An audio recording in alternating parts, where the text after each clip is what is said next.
Hello students, कैसे हो।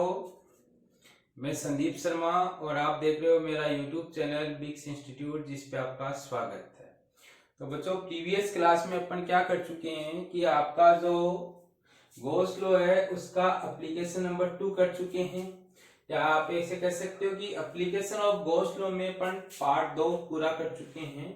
आज आपका पार्ट 3 है, जिसमें अपन क्या कैलकुलेट करेंगे, इलेक्ट्रिक फील्ड कैलकुलेट करेंगे due to uniformly charge infinite conducting sheet.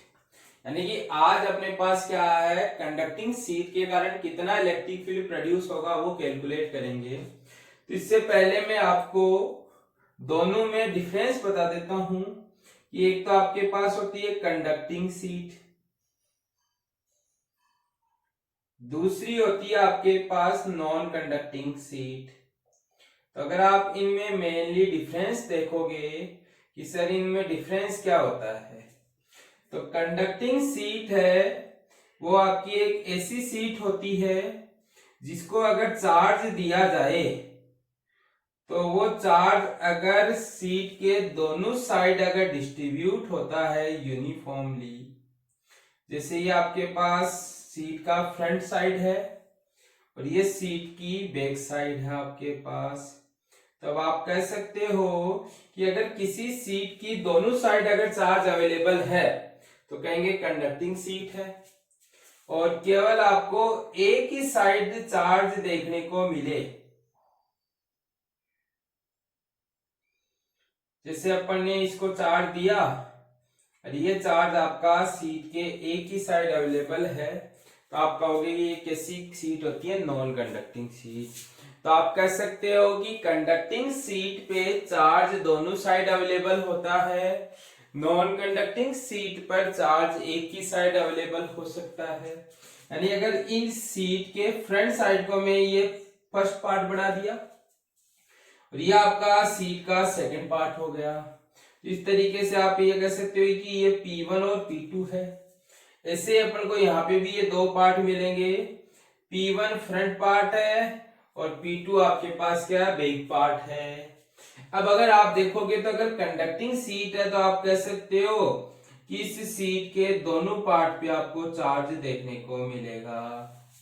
अगर नॉन कंडक्टिंग शीट है तो केवल उसके एक ही पार्ट पर चार्ज देखने को मिलेगा, यानी कि जिस साइड चार्ज देंगे वही अवेलेबल होगा, दूसरी साइड चार्ज की वैल्यू क्या होगी, 0 होगी आपके पास नॉन कंडक्टिंग के केस में, और कंडक्टिंग के केस में क्या होगा आपका, नॉन जीरो होगा।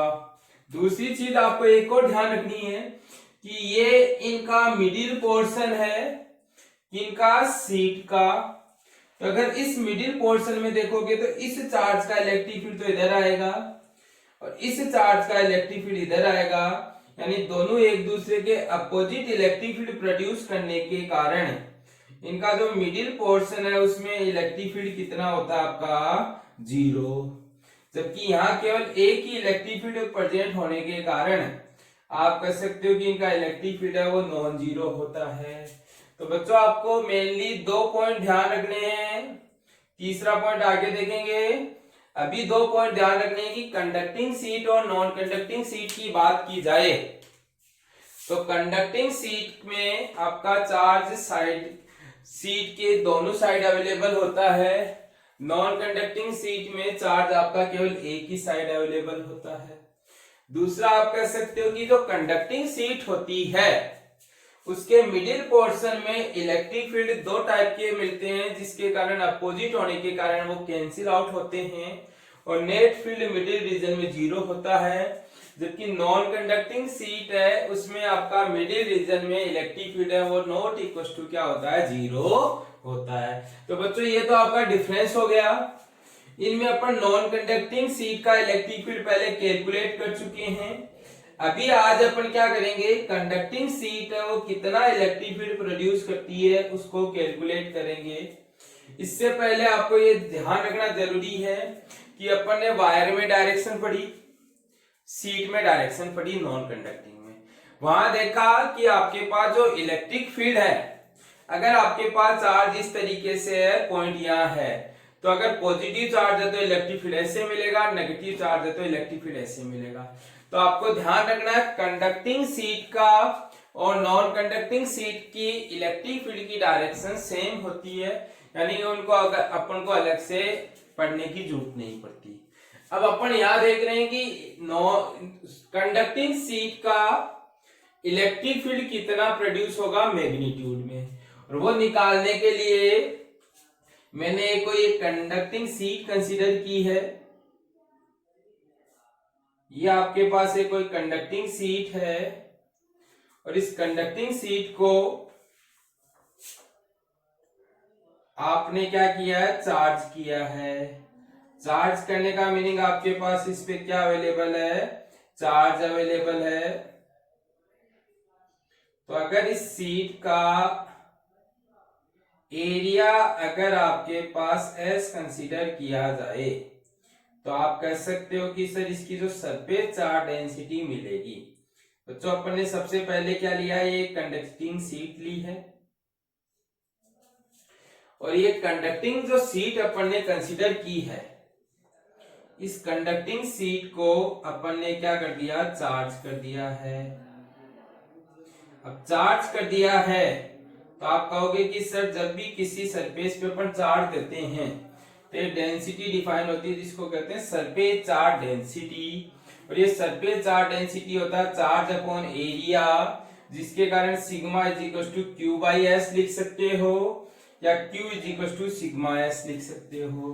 तो आप यहां से ये कह सकते हो कि अगर इसकी सरफेस चार्ज डेंसिटी सिग्मा है तो इसका जो चार्ज क्यू आएगा वो सिग्मा एस के इक्वल होगा, जहां आपका एस है वो आपका सरफेस एरिया ऑफ सीट होगा आपके पास। तो बच्चों ये तो आपके पास क्या हो गई, सीट कंसीडर की अपन ने, कौन सी, कंडक्टिंग सीट, जिसका अपन ने सरफेस एरिया है वो क्या कंसीडर कर लिया है, आपके पास एस है, और इस पे surface charge density sigma consider की।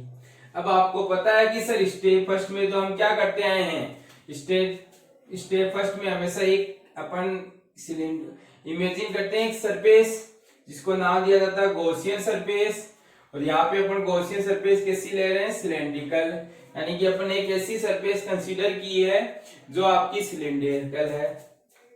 तो ये मैंने एक कोई सिलेंडर फॉर्म किया है जिसका आपका जो एक पार्ट है वो तो इनके मिडिल रीजन में है, दूसरा कर्व पार्ट है और तीसरा आपके पास ये वाला है। तब आप यहां से ये लिख सकते हो कि इस सिलेंडर का आपका जो क्रॉस सेक्शन एरिया है, यानी cross section area of cylinder अगर बात करोगे तो अपन ने cross sectional area of cylinder है वो क्या कंसीडर किया है, एस कंसीडर किया है। अगर ये एस कंसीडर किया है तो आप कह सकते हो कि इसका एरिया और इस सीट का एरिया सेम है, यानी कि ये सीट कंप्लीटली इसमें क्या हो जाती है, आपकी इमर्स होती है। तो इस तरीके से आप कह सकते हो कि सिलेंडर का जो इनक्लोज्ड चार्ज है वो sigma summation Q is equal to sigma S लिख सकते हो, क्योंकि सीट पर जो चार्ज होगा वही चार्ज किस में होगा, सिलेंडर में होगा, और सीट का चार्ज अपन ने क्या लिखा, Q is equal to sigma S. तो यहां से आपके पास ये आ गया सिग्मा एस। अब आप गाउस लॉ से ये लिख सकते हो कि फाई इज इक्वल टू होता है summation Q upon epsilon not, summation Q की जगह अपन सिग्मा एस लिख देते हैं, तो आपकी इक्वेशन नंबर फर्स्ट हो गई। तो बच्चों ये इक्वेशन नंबर फर्स्ट अपन सेम तरीके से बढ़ा रहे हैं जैसे अपन ने क्या किया था, नॉन कंडक्टिंग सीट में बढ़ाया था, इसलिए मैं आपको थोड़ा जल्दी से एक्सप्लेन करूंगा क्योंकि यही चीज अपन पहले भी पढ़ चुके हैं। नेक्स्ट आप देखोगे तो आप इलेक्ट्रिक फ्लक्स का फॉर्मूला यूज में लो, किसके लिए, क्लोज्ड सरफेस के लिए, और इलेक्ट्रिक फ्लक्स का फॉर्मूला अगर क्लोज सरफेस के लिए अप्लाई किया जाता है तो आपको बताया जा चुका है ई डॉट डीएस किस पे, क्लोज्ड सरफेस पे, और क्लोज सरफेस अपने क्या कहलाती है, गॉसियन सरफेस, और यहाँ अपने पास गॉसियन सरफेस कैसी है, सिलेंडर। तो आप इसको तीन पार्ट में क्या कर सकते हो, क्लासिफाई कर सकते हो। तो इसका जो फर्स्ट पार्ट है वो तो सीट के मिडिल रीजन में है, यानी ये S1 पार्ट है, ये कर्व पार्ट आपका S2 पार्ट है, और ये जो थर्ड पार्ट है वो आपके पास S3 है। तो आपने लिख दिया लेफ्ट सर्कुलर पार्ट यानी कि ये वाला, फिर आ गया कर्व सरफेस यानी ये वाला, और थर्ड आ गया राइट सर्कुलर पार्ट यानी कि S3। तो कह सकते हो कि सर इस पार्ट जो सरफेस कंसीडर किए इसमें से अपन को 3 फ्लक्स ऑब्टेन होंगे, लेफ्ट, कर्व्ड और राइट। तो अपन ने ये फॉर्मूला 3 बार लिख दिया। अब आपको पता है कि सर जब जब डॉट आएगा तब तब हम किसका यूज लेंगे, कोस थीटा का यूज में लेंगे। तो यहाँ आपके पास कोस थीटा अप्लाई कर दिया तीनों के साथ। अब अगर अपन देखें तो आपका जो S1 पार्ट है वो आप ये बोल सकते हो किधर है, towards inside of conducting seat, और ये आपका कंडक्टिंग सीट की तरफ है। तो आप ये कह सकते हो कि सर यहाँ इलेक्ट्रिक फील्ड आपका क्या होता है, जीरो, क्योंकि आप जानते हो कि सीट के अंदर इलेक्ट्रिक फील्ड कितना होता है, जीरो, अभी पढ़ के आए हैं। तो आप कह सकते हो S1 सरफेस पे E जीरो है। S2 सरफेस की बात करोगे तो ये अपन ने क्या लिया, इसका कोई एक सरफेस ली जिसका एक एलिमेंट है, इस एलिमेंट का एरिया ds ऐसे है और इलेक्ट्रिक फील्ड आपका ऐसे है। तो आप कह सकते हो कि सर यहाँ एंगल 90 बन गया। तो S2 सरफेस पे E परपेंडिकुलर है ds के, थीटा 90 आया तो कोस थीटा आपका 0 हो गया। तीसरा, यहां अगर अपन देखें S3 सरफेस पे तो इसका ds वेक्टर भी बाहर है, E वेक्टर भी बाहर है। तो आप कह सकते हो थीटा क्या हो गया, 0।